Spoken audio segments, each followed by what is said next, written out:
3 prediksi putusan MK soal sengketa Pilpres 2024, pakar, akan ada kejutan.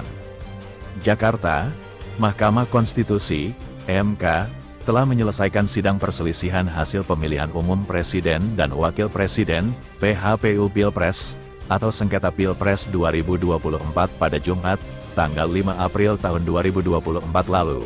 Putusan MK soal sengketa Pilpres 2024 rencananya bakal dibacakan pada Senin, tanggal 22 April tahun 2024 mendatang. Bagaimana prediksi putusan MK tersebut? Berpeluang memutuskan PSU. Pakar kepemiluan dari Universitas Indonesia, UI, Titi Anggraini mengatakan, MK berpeluang memutuskan pemungutan suara ulang, PSU, dalam sidang sengketa hasil Pilpres 2024. Kalau dari proses persidangan, peluang untuk putusan itu mengarah pada PSU terkait dengan pergerakan distribusi bansos, bantuan sosial, yang menyasar titik-titik suara pasangan calon, paslon, lawan gitu, kata Titi saat dihubungi Tempo pada Senin, tanggal 8 April tahun 2024. Dia meyakini, MK tidak hanya berfokus pada angka-angka perolehan suara pada PHPU Pilpres kali ini. Menurut Titi, ini sudah terkonfirmasi dengan pemanggilan 4 Menteri Presiden Joko Widodo atau Jokowi pada sidang Jumat lalu, tanggal 5 April tahun 2024. Pada sidang terakhir, MK menghadirkan Menteri Koordinator Bidang Perekonomian Airlangga Hartarto, Menteri Koordinator Pembangunan Manusia dan Kebudayaan Muhadjir Effendi, Menteri Keuangan Sri Mulyani, dan Menteri Sosial Tri Risma Harini. Selain itu, MK juga menghadirkan Dewan Kehormatan Penyelenggara Pemilu alias DKPP dalam sidang terakhir itu.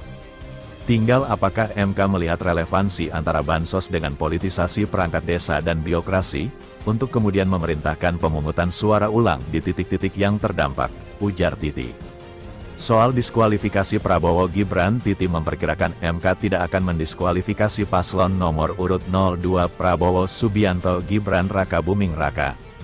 Dosen Hukum Tata Negara UI ini juga menyinggung soal salah satu petitum, atau permohonan dari Anies Baswedan Muhaimin Iskandar dan Ganjar Pranowo Mahfud MT untuk mendiskualifikasi Prabowo Gibran. Kalau sampai diskualifikasi sih, saya meragukan MK akan sampai pada konklusi itu, ujar Titi. Dia lalu menjelaskan mengapa kecil kemungkinan MK akan mendiskualifikasi paslon nomor urut 02 itu. Pertama, Anies Muhaimin dan Ganjar Mahfud sama-sama mempermasalahkan putusan MK nomor 90, PU21, 2023 tentang batas usia Capres dan Cawapres, padahal MK menjadi bagian dari putusan tersebut. Jadi, tidak mungkin MK menggunakan PHPU dengan menempatkan putusan 90 sebagai suatu pelanggaran, tutur Titi. Kedua, kata dia, keabsahan pencalonan Gibran akibat pelanggaran etik oleh Komisi Pemilihan Umum, KPU. Menurut Titi, bobot kesalahan ada pada KPU. Jika belajar dari perselisihan hasil pilkada, MK tidak pernah mendiskualifikasi calon akibat pelanggaran yang dilakukan KPU. Saya meyakini akan ada kejutan dari putusan MK, sesuatu yang akan berkontribusi bagi perbaikan pemilu Indonesia. Terdekat setidaknya menjadi pembelajaran untuk Pilkada 2024, ujar Titi. Menurutnya, MK kemungkinan akan memerintahkan proses verifikasi ulang. Namun, putusan ini jika calon yang dirugikan mendapatkan perlakuan diskriminatif dari KPU, sehingga tidak diverifikasi secara adil. Kejutan putusan MK, Titi menuturkan, Majelis Hakim Konstitusi akan lebih menyoroti konstitusionalitas proses ini, terutama soal dugaan pelanggaran pemilu yang terstruktur, sistematis, dan masif, TSM. Saya meyakini akan ada kejutan dari putusan MK, sesuatu yang akan berkontribusi bagi perbaikan pemilu Indonesia. Terdekat setidaknya menjadi pembelajaran untuk Pilkada 2024, tutur Titi. Sebelumnya, Hakim Konstitusi sekaligus juru bicara MK Eni Nurbaningsih mengatakan, RPH untuk perkara PHPU Pilpres 2024 akan digelar secara formal mulai Selasa, tanggal 16 April tahun 2024 nanti. Tanggal itu bertepatan dengan batas waktu penyampaian kesimpulan oleh pihak-pihak dalam perkara tersebut. Untuk saat ini sejak Sabtu, tanggal 6 April masing-masing hakim melakukan pendalaman seluruh hasil persidangan untuk kepentingan menyusun legal opini hakim, kata Eni kepada Tempo pada Senin, tanggal 8 April tahun 2024.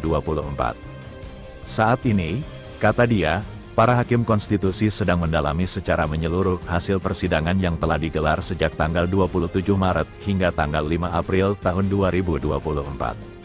Terkait kepastian tanggal pembacaan putusan MK, Eni mengatakan semua agenda penyelesaian PHPU Pilpres sesuai ketentuan 14 hari kerja sejak perkara tercatat di Buku Registrasi Perkara Konstitusi Elektronik, (EBRPK). Eni menyebutkan, dalam RPH, seluruh hakim konstitusi akan menyampaikan pandangan masing-masing terhadap seluruh rangkaian PHPU, termasuk jika ada pihak yang menyampaikan kesimpulan. MK membuka tahapan penyampaian kesimpulan dalam bagian penanganan perkara sengketa Pilpres 2024 setelah berakhirnya tahapan persidangan perkara tersebut.